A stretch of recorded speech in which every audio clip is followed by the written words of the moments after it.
Hello there and welcome.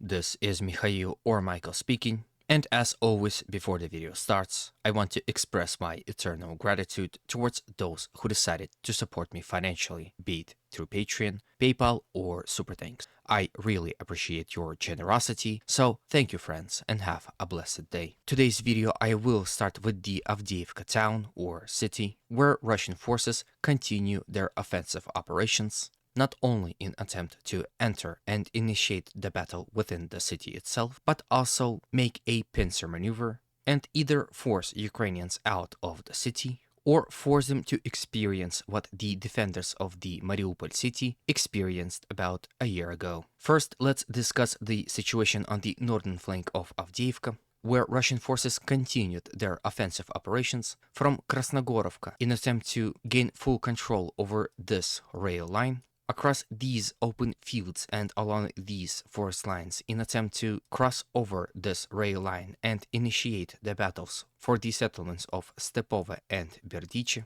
And they also attacked here in this sector in attempt to capture this artificial mountain or a hill. And in the last 24 hours, as a result of those successful offensive operations, they were able to capture it yet again. When it comes to the Russian attacks in the direction of Stepove and Berdiche, relative success of the Russian forces is reported, however, it is somewhat slow. Same could be said about Russian attempts to gain full control over this rail line. This is mostly due to the fact that Ukrainians are constantly counterattacking Russians all across this front line. If Russians will be able to hold on to this recent gain, it will allow them to establish full fire control over the coke plant, which Ukrainians are currently using as a fortress that defends the entire northern part of the Avdiivka town. And of course, let's not forget that Russians can now launch assaults directly in the direction of this coke plant, as well as into the outskirts of the Avdiivka town. Then from here, let's visit the southern flank of Bakhmut, where Russians continued their offensive operations as well. They assaulted Ukrainian positions along the T-0505 road, as well as attacked in the direction of Avdiivka itself in attempt to capture several intersections and roads. Then from here, let's discuss the situation around Vodyane-Opitne settlements, where here Russians are attacking in the direction of Severne and Tonenke, as well as in the direction of Pervomaisky from the settlement of Vodyane. Ukrainians are constantly counterattacking Russians within Vodyane settlements, around settlements of Tonenke and Severne, and continuously attack in the direction of Vodyane from this portion of the front to the very flank of the advancing Russian forces. Ukrainian attacks are also coming in the direction of Vodyane. Relative Ukrainian success is reported near the settlement of Vodyane. In the last 24 hours, it would seem that nor Russians or Ukrainians were able to advance and take any territory on this portion of the front. Ukrainians were also unable to advance in the direction of Vodyane and in the direction of Opitne. Now, before we leave this portion of the front, it is important to note that now as Russians are attacking, they are taking much higher losses than previously. Of course, mostly pro-Ukrainian sources are grossly exaggerating those losses, claiming that several thousands of people are dying each day, with hundreds of tanks being destroyed or damaged. High losses of the Russian forces here in this area are logical, and it would seem that this is the price that Russian army is willing to pay in order to deal with Avdiivka once and for all. Obviously, as all these offensive and counter-offensive operations are happening, both Russian and Ukrainian artillery are engaged in duels and counter-battery activities. For example, here on this video, we can see Russians striking upon a tall building within Avdiivka settlement. It seems like generally Avdiivka doesn't have all that much tall buildings, and every single one of them is basically a fortress within the city itself.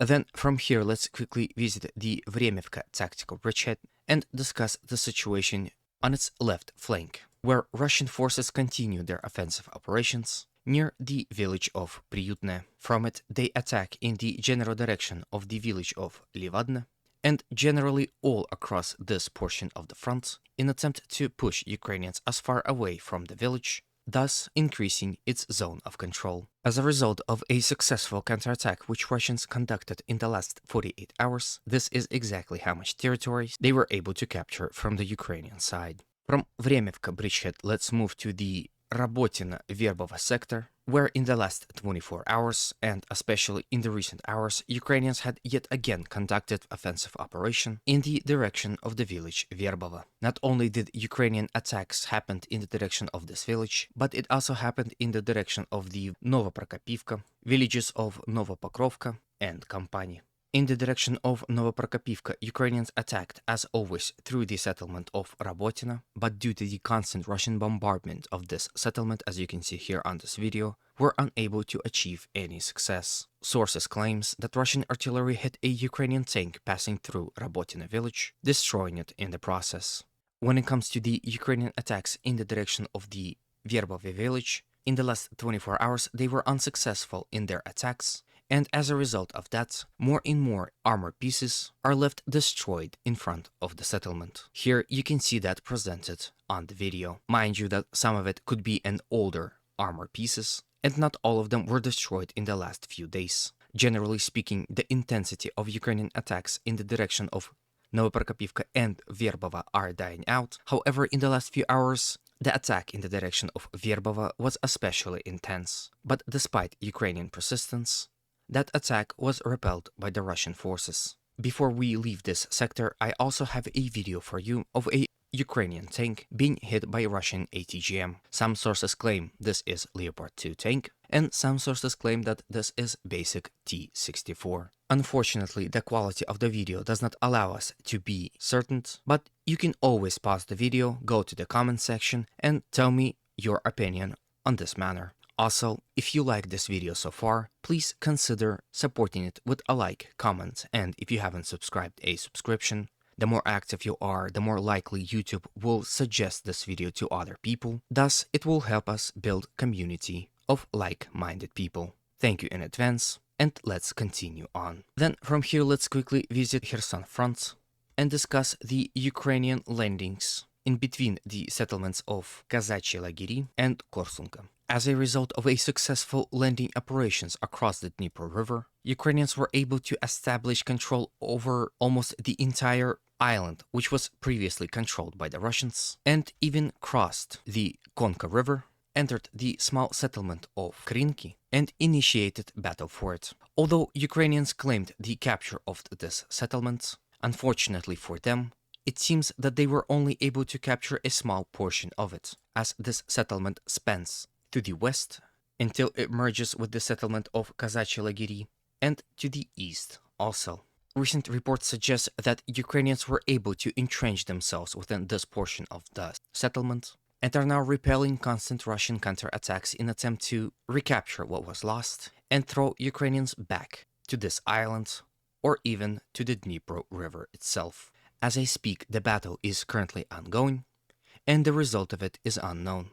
And at last, let's go all the way to the north and discuss the situation on the Kupiansk front line, where Russians continued their offensive operations in the general direction of villages of Kotelivka and Kislivka, also village of Ivanivka, across the open fields from Pershatravny in attempt to reach this road, and also attacked in the direction of Petropavlivka from the settlement of Velshana. Russians also continued their offensive operations around Liman Pershi and in the direction of the village of Sinikivka. When it comes to the Russian advance in the direction of Sinikivka, the situation is still unclear. However, Russians were able to advance within the forest near Liman Pershi, and this is exactly how much territory they were able to recover in the last 48 hours. In the last video, I showed you footage of heavy bombardments of these areas by the Russian artillery and aviation, so perhaps this was in preparation of that exact offensive, result of which you are currently seeing on your screen. With this, I end today's video. Hopefully it was informative enough and was to your liking. If it was, please consider supporting it with any means you consider necessary. Thank you in advance. As always, humanity calls me to condemn all violence against human beings. Have a good day and always remember, Russia will be free and great.